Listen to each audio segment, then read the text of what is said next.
Hello everyone, सालों का इंतजार खत्म हो चुका है और सोलो लेवलिंग एपिसोड 1 आ चुका है। तो बिना देरी के शुरू करते हैं एपिसोड 1। तो कहानी शुरू होते है 3 साल पहले से, जहां पर नाभी गवर्नमेंट के नाभी वो हार मान चुके हैं, हम कुछ नहीं कर सकते हैं, बाकी हंटर्स पे छोड़ देते हैं। और उस तरफ बहुत सारे हंटर्स बड़े बड़े चींटियों से लड़ रहे होते हैं। उनमें से एक चींटी एक को बहुत घायल कर देता है, बट उस टाइम कोई और आके उसे बचा लेता है, मतलब हील कर देता है, इंस्टेंट हील। जैसे ब्लैक क्लोवर में अपने बुक से कुछ इस्तेमाल करता है, इस्तेमाल करता था ना, ग्रीन वाला मैजिक, बिल्कुल वैसे ही वो आके हील करता है। वैसे ही एक किताब भी पकड़ा है लेफ्ट साइड में। उस टाइम पीछे से और भी चींटियां हमला कर देते हैं, पर उसके और भी दो दोस्त थे जो आके उन्हें बचा लेते हैं, मतलब लड़ते हैं वो मिलके।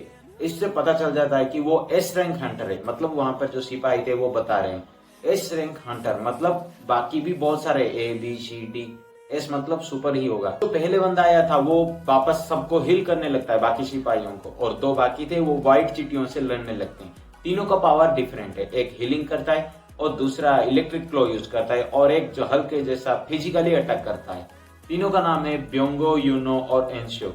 पता नहीं सही प्रोनाउंस कर रहा हूँ कि नहीं, आप बस देख लेना। पावर इन दोनों का जो दिखाया गया है, मतलब टोटली आउटस्टैंडिंग, मतलब थोर के जैसा ही वो लाइटनिंग इस्तेमाल कर रहा है, और दूसरा हल्क के जैसा ग्रो कर रहा है, उसके साथ उसका मूव भी, मतलब पंचेस ही देख लो आप।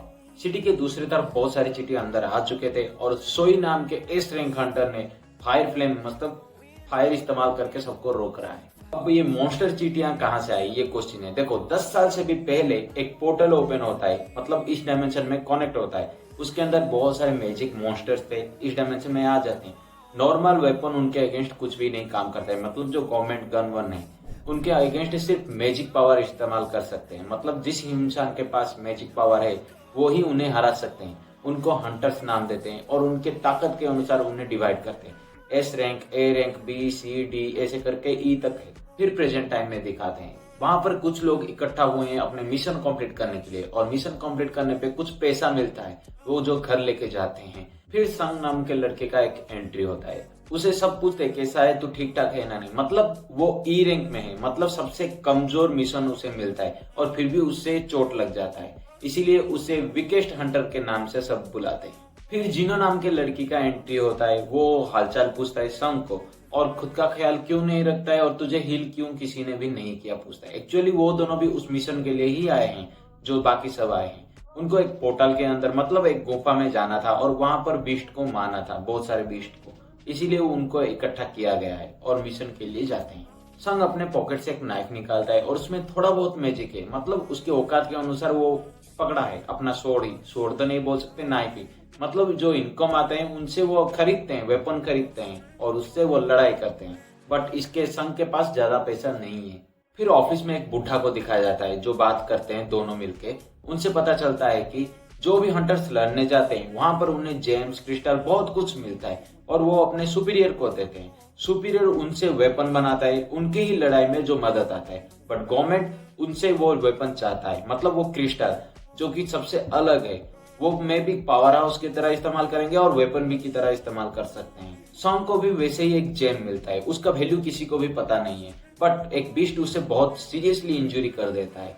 हाँ, कोई आके उसे बचा लेता है, पर फिलहाल वो हीलिंग हो रहा है। वो जो जीहू नाम के लड़की है ना, जूही जूही नाम के लड़की, वो हीलिंग में लग जाता है, बट वो खुद को बहुत कमजोर महसूस कर रहा है, मतलब सब लड़ रहे हैं, सिर्फ यही एक बंदा है जो लेटा पड़ा है। तो ये हील करते वक्त संग को बोलता है, फिर से बोलता है खुद का ख्याल क्यों रखना, मतलब उसकी बातों से पता चलता है कि वो बहुत चाहता है संग को। और दूसरी तरफ जो उनके टीम थे, वो बॉस, जो उनका बॉस था जो बीस्ट का, उन्हें हरा देते हैं। कुछ ज्यादा कुछ जेम्स वेम्स नहीं मिला, इसलिए वो ना खुश थे उनके टीम। एक्चुअली ये डी रैंक मिशन था, मतलब बहुत कमजोर बीस्ट आएंगे, बट वहां पर और एक रास्ता मिलता है। उनके टीम बोलते हैं कि हम चले जाते हैं, चलो कुछ भी तो नहीं मिला, बहुत कम क्रिस्टल मिला है, और उसका बीबी प्रेग्नेंट था, इसीलिए उसे ज्यादा पैसा चाहिए, और अंदर चलते हैं। बट कुछ बोलते हैं कि ऐसा रूल नहीं है, हमें अपने एसोसिएशन को बताना पड़ेगा, और जो भी वो बोलेंगे हम वही करेंगे। वो जो नया रास्ता हुआ है वहां पर कुछ लोग जाने के लिए एग्री थे और कुछ एग्री नहीं थे, मतलब 6x6 हो गया था। आधे लोग हाँ किए और आधे नहीं किए। बारी आई संग की, वो सोचा कि ये डी रैंक मिशन है और उसका ग्रेड है ई, मतलब उससे भी कमजोर। बट उसके पापा मिसिंग थे और उनके घर में वही एक बच्चा था वो जो कि इनकम करने वाला था। बट उसकी माँ का तबीयत भी खराब है और उसका बहन भी कॉलेज जा रहा है, उसके लिए भी फीस चाहिए। दूसरी तरफ उसका वेपन जो था, जो नाइफ था, वो भी टूट गया वो बिस्ट को हराते वक्त, इसीलिए उसे बहुत पैसों की बहुत सख्त जरूरत था और वो हाँ बोल देता है, शायद कुछ मिल जाए क्रिस्टल और वहां से गुजारा हो जाएगा। उसके बाद फिर से एक ऑफिस दिखाया जाता है जहां पर बच्चों का पावर टेस्ट हो रहा है कि मतलब वो ABCD कौन से ग्रेड में जाएंगे। वहां पर जो कॉन्वर्सेशन हुआ उससे पता चला कि बहुत सारे टीम है वो अपने कंपनी में लेना चाहते हैं जो नए नए बच्चे आए हैं और कॉन्ट्रैक्ट साइन करना चाहते हैं। मिस्टर चोई जो फ्लेम वाला बंदा था ना, वो किसी से बात कर रहा था। हाँ, कुछ B और C ग्रेड के एक हंटर को वो रिक्रूट कर लिया है। मिस्टर सोई वो जो फ्लेम वाला है वो बोलता है कि लड़का है कि लड़की है पता नहीं, जो भी है बस रिक्रूट कर ले अगर उसमें टैलेंट है। बट साहाई जैसा पावर किसी में भी नहीं है। फिर एंट्री होता है साहाई का। एक रोड पे एक लड़की का पर्स चुरा लेते हैं 2 लुटेरा और साहाई उनसे पर्स वापस ले जाता है और वो S रैंक हंटर है। दूसरी तरफ सॉन्ग जो उनका टीम था वो नए रास्ते में जा रहे थे। पोर्टल 1 घंटा के लिए खोला था और 40 मिनट बीत चुका है, बाकी 20 मिनट था। अंदर जाने के बाद देखते हैं कि एक बड़ा सा गेट है। गेट को खोल के वो सब अंदर जाते हैं। अंदर जाते ही मसालों में अपने आप आग लग जाता है और अंदर बहुत सारे बड़े बड़े स्टेचू थे और बीच में चेयर में बैठा हुआ एक बड़ा स्टेचू था, मतलब राजा बैठा हो और उसका सिपाही जैसे चारों तरफ है। गेट कीपर भी है वहां पर डंजन में कुछ रूल्स लिखे थे। वो पढ़ते हैं कि वर्शिप गॉड, प्रेज गॉड और बिलीव इन गॉड, और जो ये रूल्स नहीं मानते वो इस प्लेस से जिंदा नहीं लौट सकता। फिर जूही सॉन्ग को बोलता है कि ये जो बड़ा स्टेचू है उसका आंख हमारी तरफ देख रहा है।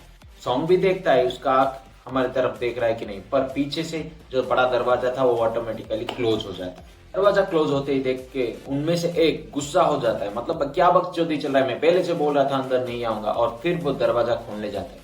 जैसे ही वो दरवाजा पे हाथ रखता है उनमें से एक गार्ड जो स्टेचुओं के था वो पल भर में उसे 2 टुकड़ा कर देता है। मतलब जो 13 लोग अंदर गए थे उनमें से एक तो मर गया, बाकी 12 का फटके हाथ में आ गया। सॉन्ग सोचता है मैं बहुत कमजोर हूँ, मतलब मैं लाइफ और डेथ वाला सिचुएशन में कई बार गुजर चुका हूँ और मेज में भी फंस चुका हूँ, फिर भी मेरे पास ज्यादा पैसा नहीं है, मैं ज्यादा स्ट्रांग नहीं हूँ। इवन मेरे जूता तक खरीदने के लिए भी पैसा नहीं है।